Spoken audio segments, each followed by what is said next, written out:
really want it with me. I'm at the top, that's 1, not 2 or 3. This real life, baby, don't make believe. I just make it look easy like ABC. I'm on it 24/7, 25/8.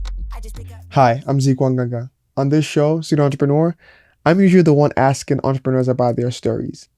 I'm going to tell you about why this show is important and how it came to be later.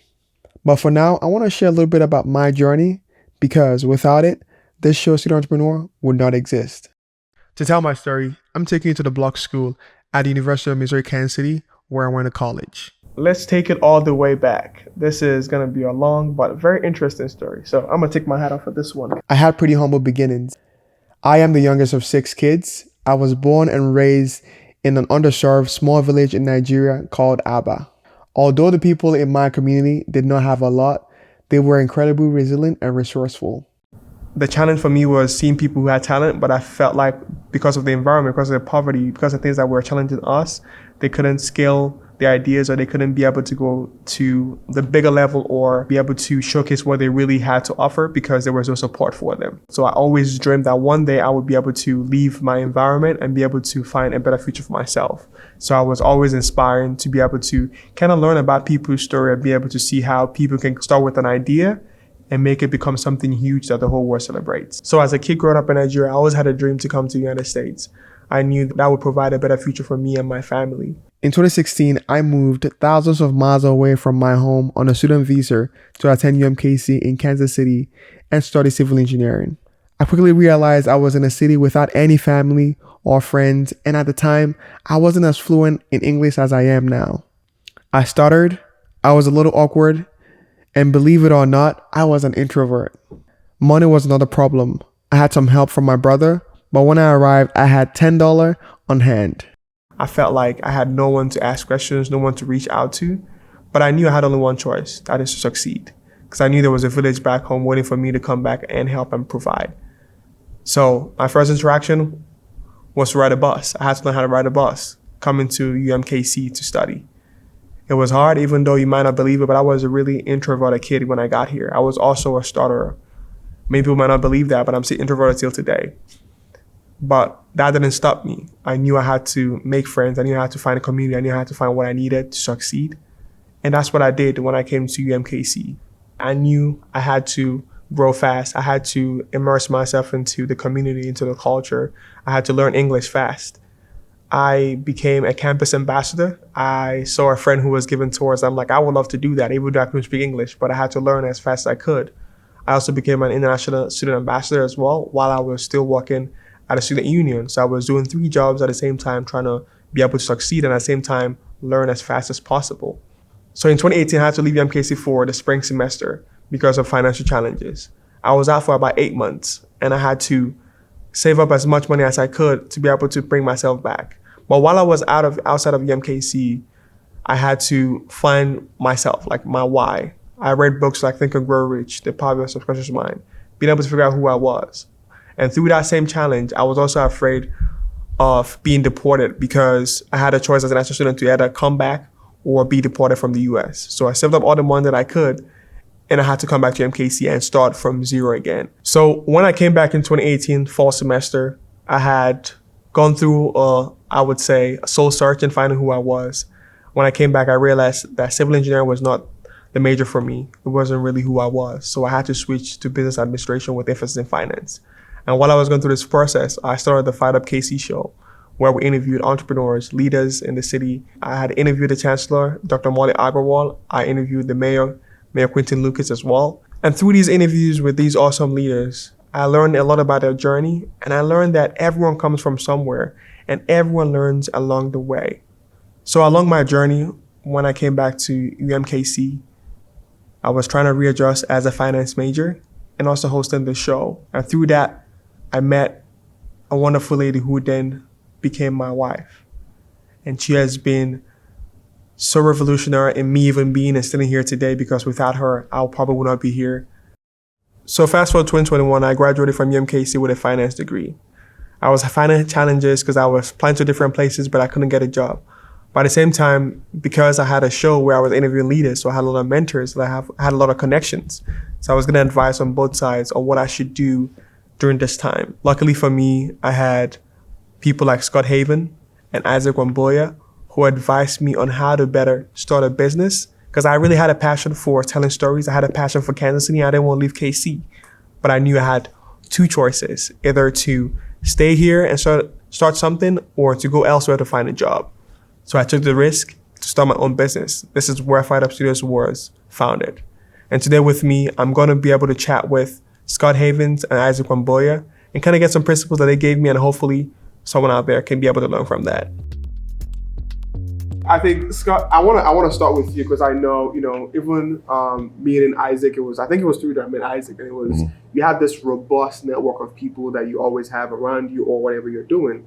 And I think for me, I definitely want to hear, you told me this story of you being like a door-to-door salesperson before you got into the business. Kind of tell me a little bit about that and like kind of how you transitioned from that to actually having this huge network of people. Started out waiting tables for 18 months during the recession. It's around 2010, 2011, the recession really hit the middle of the country. So I got a job cold calling door to door. So anything from Raymore Peculiar, Sedalia, St. Joe, Leavenworth, Lawrence, Baldwin, in between. I've been in every business on foot in Kansas City. And when I had that job, I magically stumbled into the insurance industry, and my interview was, hey, I can cold call. And so I would cold call for 5-6 years, and over time you just keep meeting people. But I'm a big believer that everyone you meet is your superior in some way, shape, or form, no matter what job they have or what they do. So it's our job as human beings to learn from each other and find out how we can get better. So for you, Isaac, I know that me being an immigrant, I understand that feel like you're an outsider. Like, how were you able to transition from being an immigrant, coming to Kansas City and being able to, because you also network, you really connected, like literally, I've seen you places where I'm like, what are you doing here? Like, how are you here right now? I just guess my way through. So how did you do it? Like, my first job out of college, I was hired as a manager. Very quickly, I learned that the aspect of connecting with people, like Scott said, knowing how to ask them who they are, what are they are all about, their dreams, their goals, being interested in them is a very good tool. So I learned very quickly, and I was in Kenya then. So I moved to the US, and I learned that in America, really, especially here in Midwest, people value relationships. So what I learned is that people sometimes they need help.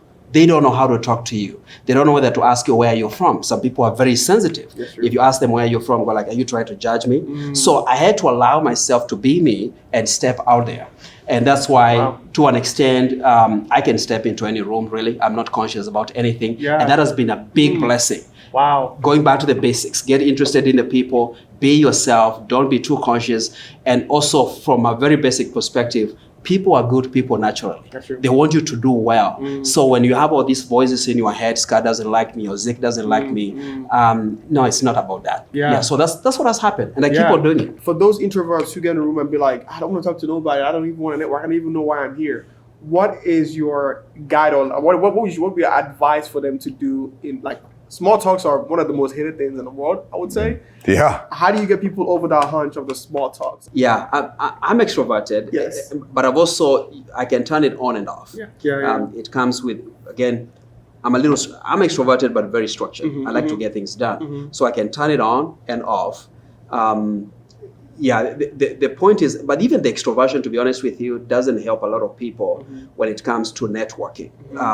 If they have not been trained, they end up overwhelming people because they think it's all about sharing too much about themselves. Great point. Or being invasive, asking too many questions. Okay, what do you like to do outside of work?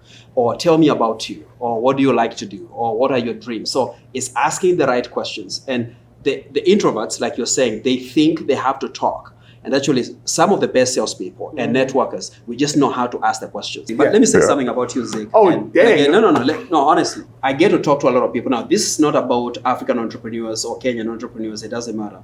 But when you reached out to me, I felt privileged that I had a chance to sit down with you. You and I, we met several times. That's awesome. Yeah. And what I saw was someone who was willing to learn. And you asked me, who do you know that can mentor me? And the first person who came to my mind was Scott. They said, okay, just call him, talk to him, tell him it's Isaac. I mean, I like to act that way as if, I'm a big shot, but I sent you his contact information.